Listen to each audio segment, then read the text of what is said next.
Halo teman-teman, semoga kalian sehat dan baik di sana. Kali ini kita akan berbicara mengenai pengantar pemodelan, khususnya materi pemodelan pegas. Nah, ini nanti ada 2 video yang akan saya buat. Ini video yang pertama. Ya, oke. Kali ini kita akan berbicara terkait sistem pegas massa, gitu ya. Yang ingin kita bicarakan kali ini adalah ini, perhatikan pegasnya, pegas datar, gitu. Semoga kalian juga sudah tahu atau sudah pernah melihat pegas, gitu. Dulu biasanya bermain pegas itu dari apa ya, ballpoint itu ya, ada ballpoint yang bisa cetit-cetit, ya itulah. Oke, nah sekarang kita lihat. Ya, ini hubungannya dengan fisika. Pertama kita punya ini, di dalam fisika, gaya itu dinyatakan sebagai turunan dari M kali V. Ya. DDT M kali V. Itu adalah gaya. Nah, perhatikan M sendiri, M di sini dia tidak berhubungan atau tidak bergantung dari T, ya. M ini massa, tidak ada hubungannya dengan waktu, sehingga kita bisa tuliskan M itu sebagai dV dt.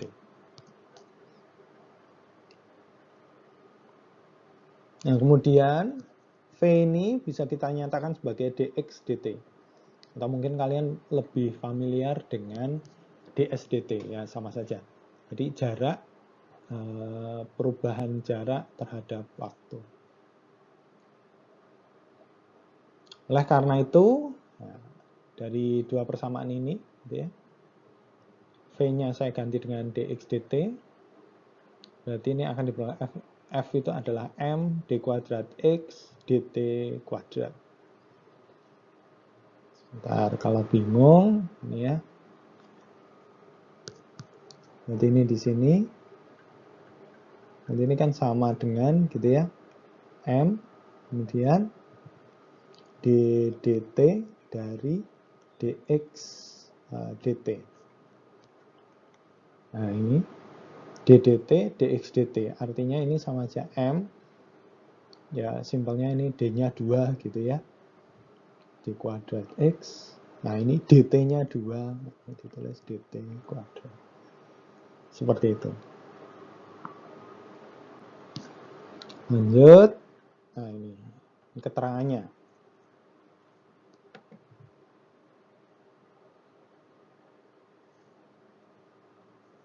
F itu gaya, X ini jarak, T waktu, M massa, kecepatan, MV ini momentum. Gitu. Jadi pemodelan ini memang nanti ya saya berikan beberapa contoh, ada yang berhubungan dengan fisika, ada yang dengan biologi besok. Kali ini kita berbicara dengan fisika, khususnya pegas bermassa. Nah, kita punya ini. Ini sebenarnya belum masuk pegasnya ya. Ini masih masuk pada gaya secara umum. Gaya secara umum bentuknya seperti ini. M d kuadrat X dt kuadrat. Nah, kemudian ini perhatikan di sana. Ini yang menemukan adalah Hooke gitu ya, hukum Hooke. Dia menyatakan bahwa F itu sama dengan negatif Kx dengan suatu konstanta K positif. Jadi ini dapatnya dari mana gitu. Itu dari percobaannya dia, hukum Hooke gitu ya. Dia punya pegas seperti itu. Pegas panjangnya berapa, nah, kemudian dihubungkan dengan gayanya, bergeraknya bagaimana. Nah, itu sebenarnya yang ini grafiknya seperti ini, tetapi karena biasanya untuk persamaan pegas ini kita berbicara jarang X-nya yang cukup besar, jadi makanya didekati dengan yang ini. Jadi cara kerja kita di matematika, khususnya kalau dihubungkan dengan teknik atau fisika begitu, terkadang ya seperti ini. Ini berbicara pendekatan gitu ya. Jadi sebenarnya ini. Jadi X-nya semakin besar, gayanya itu semakin kecil, semakin negatif gitu ya. Tapi negatif di sini sebenarnya arahnya sih. Bukan menunjukkan besarnya negatif enggak, tetapi arahnya. Jadi sebenarnya X-nya semakin besar, gayanya juga semakin besar. Kita bisa mengatakan itu. Negatif itu berarti kita berbicara geraknya, gitu. Posisinya ke kiri atau ke kanan. Biasanya dalam fisika,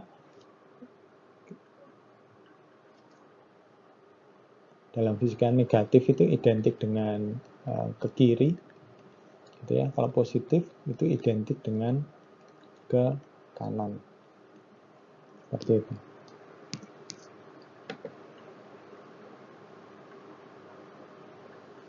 Jadi ini hukum Hooke. Ini pakai percobaan-percobaan gitu ya. Jadi diperoleh seperti ini. Nah, dari dua persamaan itu kita akan lihat selanjutnya. Ini. Dua persamaan dihubungkan.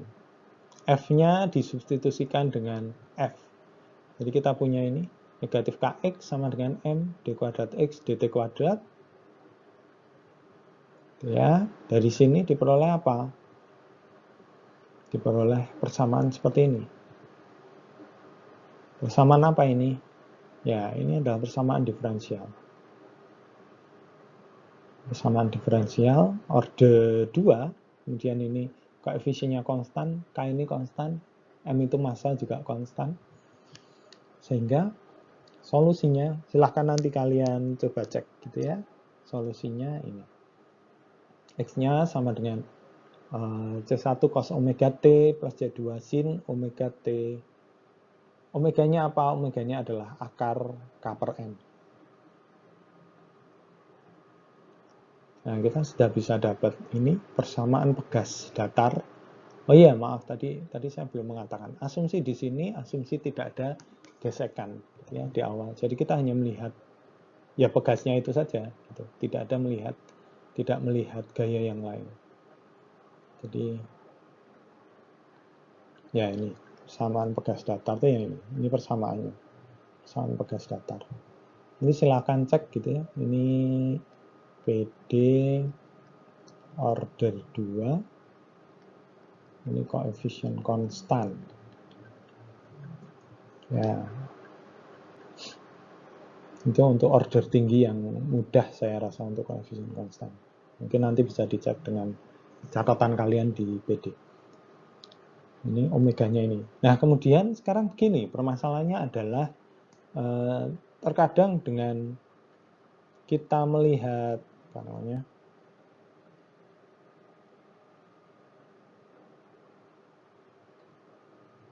Nah, dengan kita melihat ini, bentuk ini C1 cos omega T plus C2 sin omega T.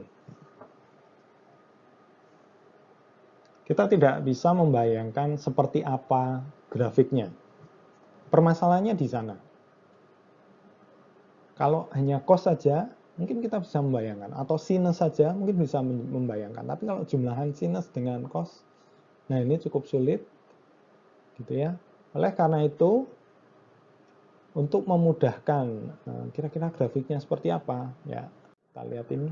Nah, di sini. Jadi sebenarnya nggak apa sih.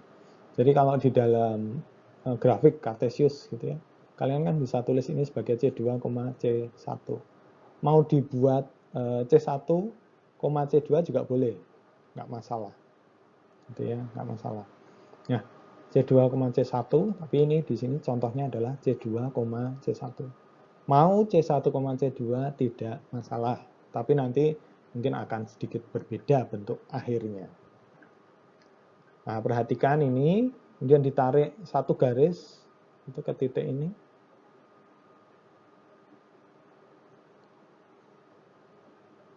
Sebentar, saya perlu pointer. Nah, ini ditarik garis. Nah, ini panjangnya A. A ini apa? Bisa nggak menghubungkan A ini dengan C2 dan C1? Saya rasa bisa ya. Kemudian ini misalkan sudutnya theta. Hubungannya seperti ini. C1,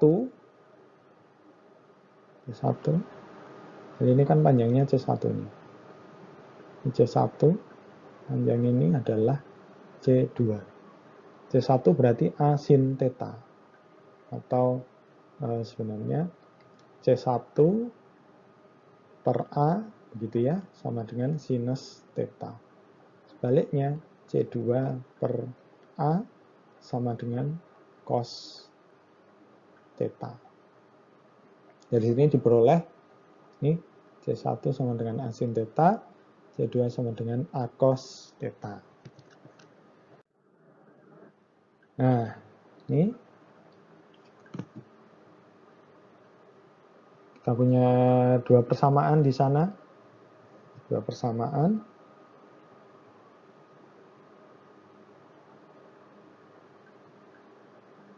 Ya. C1 cos omega T plus C2 sin omega T, kemudian C1 ini, C2 ini. Substitusikan. Ya, diperoleh ini bentuknya. X sama dengan A sin theta cos omega T plus A cos theta sin omega T. Ada bentuk yang familiar di sana. Ada sin P cos Ki ditambah dengan cos P sin Ki. Sin cos tambah cos sin. Kita sederhanakan. Ini menjadi ini. X sama dengan A sin theta ditambah omega T. Nah, dari sini kan lebih jelas gitu ya. Apanya yang lebih jelas? Yaitu grafiknya. Berarti A dikali sin theta plus omega T. Grafiknya, nah kan seperti ini. Paling tidak grafiknya. A ini XY hanya di sana. Ya, grafiknya akan seperti ini. Jadi grafik sinus. Ada theta plus omega T, ya ini bergantung. Gitu ya. Kalau ini artinya, kalau T-nya 0, ini kan T. T-nya 0, berarti ini A kali sin theta. Nah, tergantung theta-nya berapa. Jadi ini bisa bergeser entah itu ke kanan, entah itu ke kiri. Ini bisa mulai dari sini, bisa mulai dari bawah, bisa mulai dari 0. Tapi bentuknya secara umum seperti ini. Nah, artinya apa? Artinya ini kita lihat, ini kan berarti X dengan T. X dengan T. T-nya semakin lama ya. Bentar. X dengan T. Gini.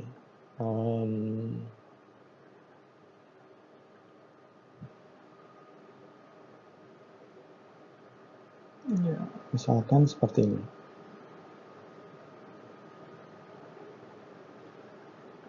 Nah, misalkan ini aja ya. Sebentar. Ini posisi pegasnya. Misalnya kadang kita gambarnya seperti ini, simpel aja. Ini ya. Pegas, ini bebannya.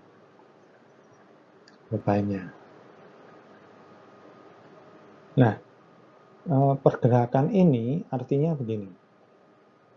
Kalau ini posisi diam ya, posisi diam.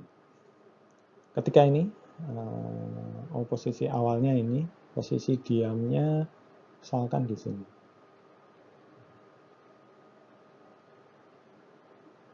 Ini posisi awalnya, karena positif, ini kan posisi, nah ini saya kasih seperti ini. Posisi awal, posisi diam. Jadi kalau tidak ditarik atau tidak dimampatkan, itu akan seperti ini. Nah, kemudian ini posisi awal. Ketika T-nya 0 kan positif. Positif artinya dia ke kanan. Misalkan ini apa ya? X1 ya. Panjangnya misalkan X1. Berarti sekian ini. Ini adalah X1. Ya. Semakin lama ya, sampai A gitu. Jadi dia akan bergerak, oh ya, semakin jauh, mungkin di sini ada X2, Misalkan ini X2. Ya. Misalkan X2, kemudian, nah ini misalkan ini adalah A, panjangnya A. Jadi, pegas ini akan bergerak. Oh, ini yang pertama, X1. Kemudian ini X2. Semakin ke kanan. Nah, sudah maksimal A, dia akan menurun lagi di sini. Maka ini juga X2. Ini X2, sejajar ini ya. Sejajar ini, berarti dia X1. Nah, dia akan ini X2. Kemudian ini panjangnya X1. Nah, dan seterusnya sampai 0. 0 itu artinya dia di sini kotaknya 0. Kemudian negatif artinya dia bergerak ke kiri.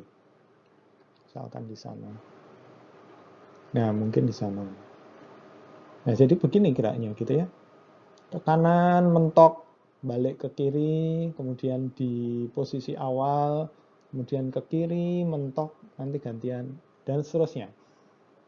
Nah, kalau kita lihat dari ini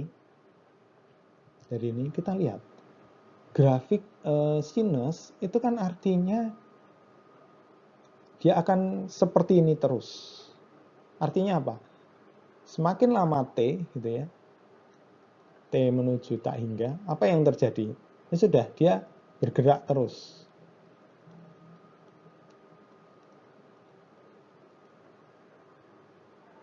Kenapa bergerak terus? Ya ini, sesuai grafik ini. Jadi inilah apa yang dinamakan interpretasi dari hasilnya. Jadi kita memodelkan, kemudian kita punya hasil di sana. Hasilnya bentuknya ini XA sin theta plus omega T. Nah, sekarang interpretasinya apa? Interpretasinya artinya pegas ini akan bergerak terus. Padahal secara realita, pegas itu pada akhirnya akan berhenti. Ya. Nah, kenapa ini bermasalah ya? Karena kita punya asumsi itu tadi. Asumsinya apa? Tidak ada gaya gesek. Ada asumsi di sana. Tidak ada gaya gesek. Makanya ini ya sudah dia bergerak terus. Nah, ini kan tidak sesuai dengan realita. Cuma ya nggak apa-apa, kita paling tidak ini sebagai proses awal gitu ya, kalau di dalam pemodelan. Pertama ya nggak benar nggak apa-apa, tapi kan arahnya sudah mulai tepat karena dia ada pergerakan ini ke kanan, ke kiri, ke kanan, ke kiri, dan seterusnya. Lanjut. Nah, biasanya di dalam pemodelan ini ada istilahnya masalah nilai awal. Gitu ya. Misal kondisi awal adalah X0 ketika T sama dengan 0. Jadi kita bisa mengatakan biasanya seperti ini. Ini pegasnya gitu ya, biar sederhana. Nah, ini posisi dia diam. Misalkan ini posisi diam. Kalau ini posisi diam, berarti posisi awalnya, karena ini X0, misalkan X0 ini kalau dia positif, misalkan X0 lebih besar 0. Jadi dia kan ketarik gitu. Nah,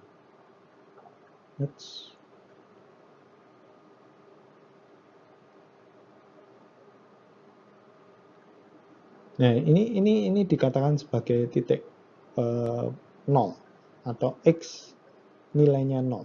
Nah, X0 ya misalkan ini X0. Artinya dia di awal dia ditarik dulu. Gitu.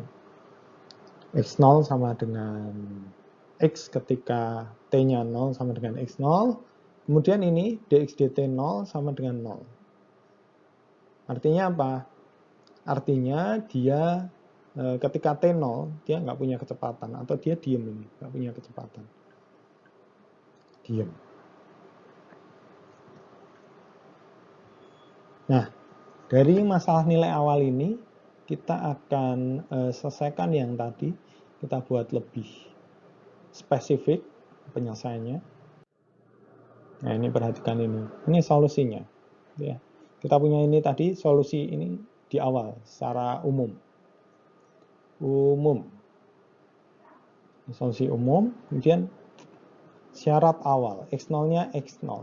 Perhatikan. T-nya 0, artinya substitusi 0 itu ke dalam T. Substitusi 0 itu ke dalam T. Diperoleh C1 cos 0 plus C2 sin 0. Berarti ini sinus 0 berapa? Ini 0. Cos 0 ini berapa? 1. Ya, berarti 1 kali C1 tinggal C1. Jadi C1 ini nanti bisa kita gantikan dengan X0. Nah, kemudian kita punya syarat yang kedua, dx dt. Berarti kita perlu menurunkan ini dulu. Diturunkan C1 cos omega T, C1 cos omega T diturunkan, dia menjadi, C1 yang ini ya. Oke. Jadi C1 W sin omega T. Yang ini C2 sin omega T turunkan menjadi ini. C2W cos omega T. Sama syaratnya ketika dx dt 0, ini 0. Ya. Jadi syaratnya kita tadi punya syarat X0 sama dengan X0, kemudian dx dt 0 itu sama dengan 0. Jadi substitusikan 0, ini 0 dari ini yang di kanan, dx dt 0, berarti ketika x-nya 0. Ini substitusi 0 diperoleh C2-nya 0. Sehingga solusi khususnya ini, X sama dengan X0 cos omega T.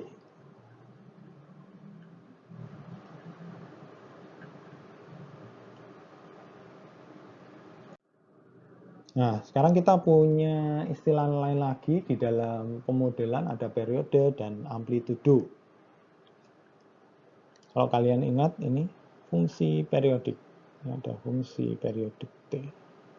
Fungsi dengan periodik T, artinya Ft plus T, T besar itu nanti akan Ft. Jadi secara grafik mungkin seperti ini. Misalkan apa ya?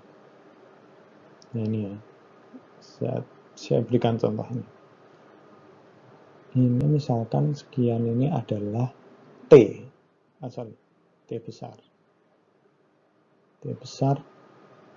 Nah, ini sepanjang. Nah, ini kalau ini panjangnya juga T besar, berarti dia akan kembali. Grafiknya mulai mengikuti yang ini.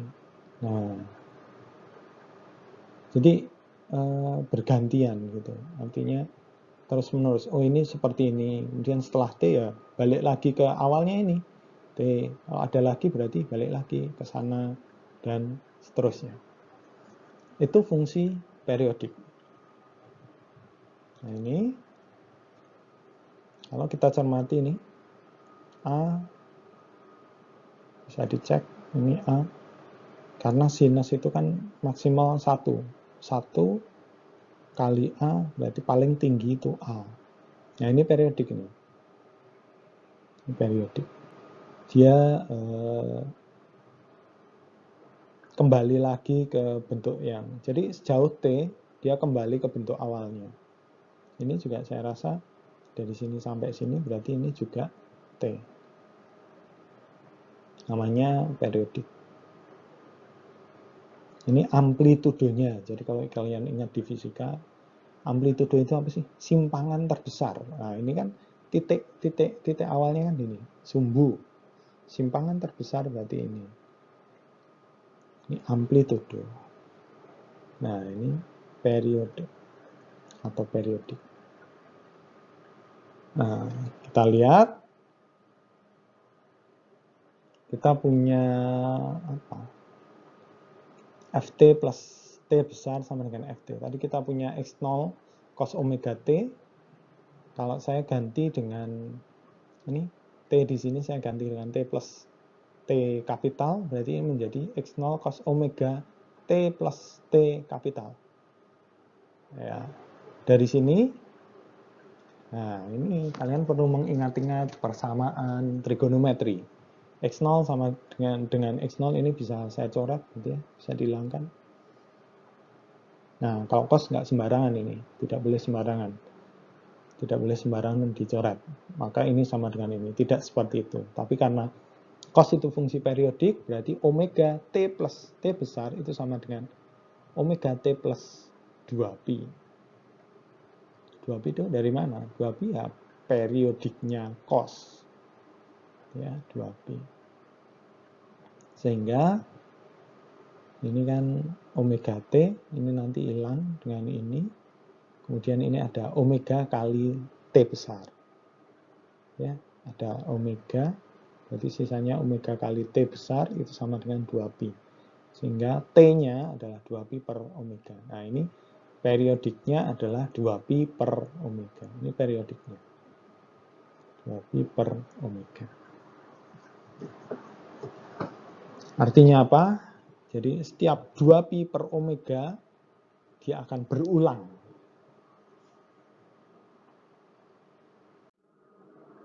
Nah, lanjut, ini ada istilah lagi di dalam pemodelan, ada namanya titik equilibrium.